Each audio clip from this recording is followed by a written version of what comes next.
Le Maroc est officiellement qualifié pour les 16e de finale, mais on finit deuxième. On finit deuxième, victoire du Maroc 4-2 face à cette équipe d'Haïti. On a eu chaud, dans le sens où je m'attendais pas à un tel duel. Et j'ai tout d'abord envie de féliciter cette équipe d'Haïti qui a fait bonne figuration, qui a montré un très bon visage, qui n'a pas été mauvais du tout. Voilà, ils ont marqué deux occasions qui ont été peut-être les deux seules occasions qu'ils ont eu du match. Ils ont concrétisé ce qu'ils ont eu. Bravo Haïti. Maintenant, j'ai envie de parler du Maroc. Alors oui, je suis très heureux, on est qualifié, ça fait plaisir. On est qualifié pour les 16e de finale, on va normalement tomber contre les Pays-Bas. J'aurais aimé finir premier, du groupe, mais bon, le Brésil, là, voilà, j'ai ma tablette devant moi, on battu l'Écosse 3-0. Donc même si on avait battu, je pense, cette équipe d'Haïti 4-0 et qu'on n'avait pris aucun but, on allait finir par être deuxième du groupe. Donc pas tant de regrets que ça, on allait dans tous les cas finir deuxième du groupe. Mais comme on le dit, dans une Coupe du Monde, si tu veux aller loin, il faut battre tout le monde. Et c'est pas les Pays-Bas qui vont nous effrayer ou je sais pas qui. Si tu veux mériter et aller loin, tu dois battre tout le monde. Maintenant, j'ai envie de parler de cette première mi-temps. Il y a quelque chose qui me gêne avec cette équipe marocaine, c'est qu'on n'a pas cette mentalité d'enchaîner un match les 90 minutes. On joue une mi-temps surtout. Soit c'est la première mi-temps qui est très très bonne et la deuxième on baisse en régime, soit c'est l'inverse. Ça fait longtemps que je n'ai pas vu un match du Maroc maîtrisé de la tête aux pieds du début jusqu'à la fin du match. Et ça, c'est un problème. C'est un problème. J'ai envie de noter une deuxième chose. Tu as fait des changements dans ce match. Mohamed Wahbi, qui a fait tourner pas mal de choses par rapport à sa composition.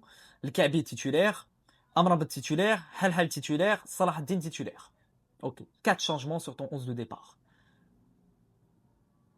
Il y a un truc que j'ai envie de noter, c'est que malheureusement, c'est mon avis, je trouve qu'on n'a pas un assez bon banc de touche et qu'on n'a pas un bon touche garni, chargé, avec de bonnes cartouches. Il y a quelques joueurs qui sont très très bons, mais il y a des joueurs, je ne vais pas vous mentir, que c'est compliqué. C'est compliqué que quand tu fais changer ton équipe, ton effectif, ta composition, que tu aies autant de déstabilisation dans ta manière de jouer. El Kaabi a fait un très mauvais match. Voilà, je vous le dis honnêtement, catastrophique. Catastrophique dans les contrôles, catastrophique dans les placements, hors jeu pas mal de fois, dans ses prises de décision, ses prises de vitesse également. C'est pas bon du tout. Voilà, c'est pas bon du tout. Et j'ai même envie de parler de la liste de départ de l'Ouehbi, où tu avais des joueurs, je sais pas, même si le Kaby méritait entre autres d'être dans cette liste, mais tu avais des Benjdida, Begraoui, mais bon, on va pas refaire l'histoire, mais vous comprenez. C'est que le Kaby, c'est compliqué. Voilà, c'est compliqué. Maintenant, je pense pas qu'il sera titulaire dans les matchs prochains, vu que il remettra l'équipe type face aux Pays-Bas. Et on aura l'équipe type qu'on a vu face à l'Écosse, face au Brésil. Salah Din également, c'est mes flops. En termes de mes flops, j'ai Anna Salah Din, le Kaabi, que je le mets dans mes flops. Et j'aimerais même mettre Brahim Diaz dans mes flops. Voilà, ces trois joueurs-là ne m'ont pas plu du tout. Salah Din, très fautif sur le premier but. Fautif à 100%.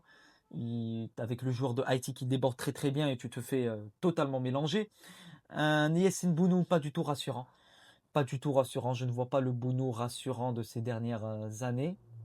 Même au niveau de cette Coupe du Monde, malgré un très bon arrêt en fin de match sur un coup franc d'Haïti. Très très bel arrêt. Avec une main opposée, c'est pas facile. C'est le plus dur pour un gardien de but. Je le mettrais même dans peut-être les meilleurs arrêts de cette Coupe du Monde. Mais sur le premier but aussi, pas rassurant du tout. D'ailleurs, le premier but a été compté comme un but contre 100 camps de Bounou.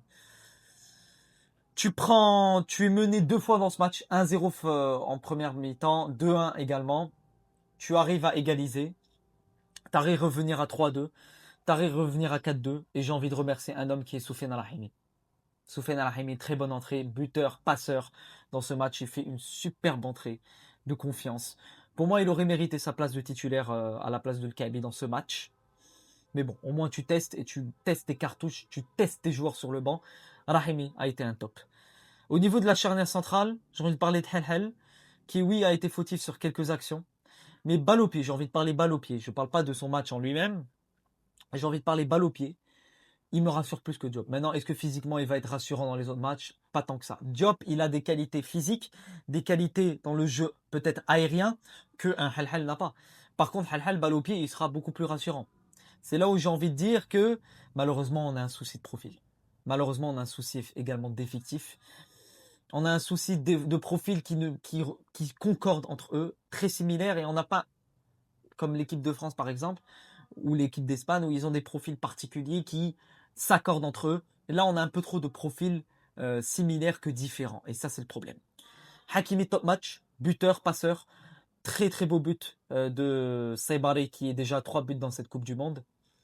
Sur la passe justement la passe décisive de Hakimi, ça passe sur une ouverture de Amrabat, très belle ouverture. Je trouve que Amrabat n'a pas fait un si mauvais match que ça.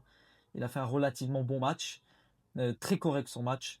Il a été le passeur pour le passeur décisif sur le but de Saibari. Donc j'ai juste envie de lui dire bravo pour son match. Voilà, on lui demande d'être bon. Quand il est mauvais, on le dit. Quand il est bon, il faut également le dire. Le Khennos, pour moi, c'est le top. Le Khennos, les gars, c'est le haut Graal, c'est le top de ce match. C'est Bilal Khennos. Le match qu'il a fait, en termes d'effort, en termes de déplacement, en termes de débordement, en termes d'intelligence de jeu, en termes d'ouverture dans les petits espaces, il a été hyper important. Et je suis rassuré sur un point, c'est qu'on avait des doutes sur sa place après le forfait de Zelzouli. Est-ce qu'il pourra occuper cette place de Zelzouli? Est-ce qu'il pourra rassurer derrière après la blessure de Zelzouli? Et ma réponse est oui. Ça fait plaisir. C'est une excellente satisfaction d'avoir le Khennos à ce niveau-là. Il fait une excellente Coupe du Monde à l'heure où on parle. C'est lui qui provoque le premier but de Achraf Hakimi. Très très bonne idée de jeu. Le deuxième but de Sebari, bon, il n'est pas là. C'est pas lui qui est sur l'action. Le troisième but, c'était le but de Rahimi où il fait un super contrôle. D'ailleurs, au niveau du passeur sur le but de Rahimi, c'est Shadi Riyad également. Où Rahimi fait un super contrôle et il tape. Il se pose pas de questions, pas comme le Kaabi, qui a été très mauvais dans ce match, honnêtement, les gars. L'Ainaoui, quelques pertes de balles à certains moments. Je ne vais pas vous mentir. Après, je trouve qu'il y a un problème dans ce match-là, les gars. J'ai l'impression que cette équipe du Maroc est partie dans ce match de manière très nonchalante, comme s'ils allaient exploser cette équipe d'Haïti. Mais très clairement, Haïti a fait un excellent match et c'est l'équipe qui nous a causé le plus de soucis dans ce groupe. Plus de soucis que face au Brésil, plus de soucis que face à l'Écosse.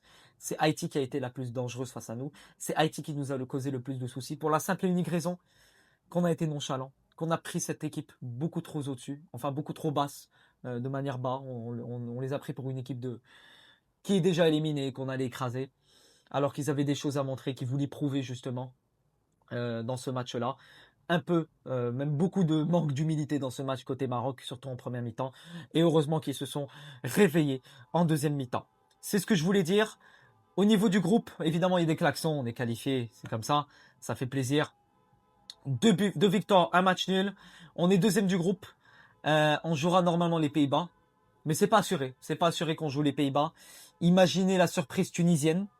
Et si on a surprise de la Tunisie, bah, il y a un monde où on joue le Japon en huitième de finale. Vous me permettez, je vais voir justement ce groupe. Et oui, la différence de but, le Japon et les Pays-Bas sont à égalité en termes de différence de but.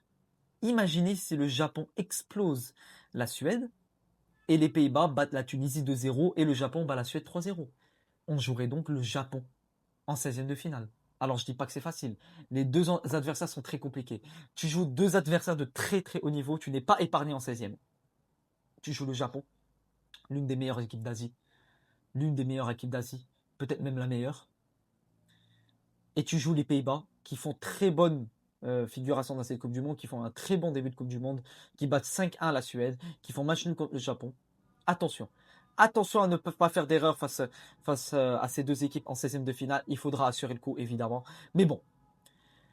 Le premier but de Haïti, comme je vous l'ai dit, très grosse erreur de Salah Ad-Din qui a fait un très mauvais match. Brahim, il m'a pas plu dans les intentions. Trop nonchalant. Il ne lâche pas le ballon. Et ça, c'est très mauvais de sa part. C'est chaud Malik. Chaud Malik Brahim de nous pondre ce genre de prestations. Sebari, ça fait plaisir. Il est buteur dans les 3 matchs, Sebari. C'est l'homme du moment côté Maroc. Et je suis très heureux pour Jessim Yassine pour son premier but dans cette Coupe du Monde qui part sur un débordement, sur une bonne pression de Rahimi qui ne lâche pas le coup. Et il fait un excellent travail pour le but de Jessim Yassine, passeur décisif. C'est ce que je voulais dire en globalité dans ce match au niveau tactique, etc. Moi, ce qui m'a pas plu, c'est défensivement comment tu as abordé ce match. C'est au milieu de terrain également. C'est offensivement, quand je vois statistiquement le Maroc. On est à 22 tirs. 22 tirs, 11 tirs cadrés, 4 buts. Là, enfin, j'ai envie de dire que dans l'efficacité, tu as été bon. Mais en première mi-temps, tu as 2-3 ballons, les gars, que tu dois mettre au fond. Je suis désolé, il y a 2-3 ballons que tu dois mettre. Ce match devait se finir normalement 5-2, 6-2. Donc globalement, tu as été bon. Tu as été très bon. En deuxième mi-temps, ça a été une excellente deuxième mi-temps. Je n'ai pas aimé le début de match, tu as pris le match un peu trop à la légère. Gros manque d'humilité, mais heureusement qu'ils se sont rattrapés en deuxième mi-temps. 9 tirs côté Haïti, 2 tirs cadrés, 2 buts. 2 tirs cadrés, 2 buts. Et le Maroc, c'est 11 tirs cadrés, 4 buts. Donc au niveau de l'efficacité, au niveau de la dangerosité dans les 20 derniers mètres et dans la surface, on a été meilleur par rapport au Brésil et à l'Écosse. On avait 2 tirs cadrés dans le match ou 3 tirs cadrés. Là, on a eu 11 tirs cadrés, ce qui va nous permettre d'avoir un peu plus de confiance dans la finition. Et ça, c'est le point le plus important. C'est ce que je voulais dire. Encore une fois, bravo à cette équipe d'Haïti. Le très beau but de Haïti sur le deuxième but, magnifique. Même le premier but, ça part sur un débordement, une petite magère, même si contre le but contre son camp de Bono, mais très bon but également de Haïti. Ils ont fait un excellent match, bravo à eux. C'est ce que je voulais dire en globalité, les gars, dans ce match. Et également, les tops du match, relativement, c'est des tops qu'on n'attendait pas. Rahimi, Amrabat, Hakimi également. Et les flops, c'est des joueurs justement qu'on attendait, entre guillemets.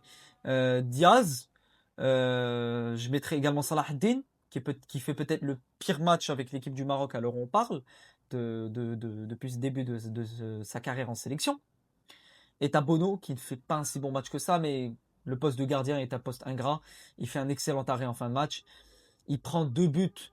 Le premier, peut-être qu'il pouvait faire quelque chose. Le deuxième, c'est impossible c'est impossible à prendre, à arrêter. Ça part plutôt sur une grosse erreur nonchalante de Brahim Diaz.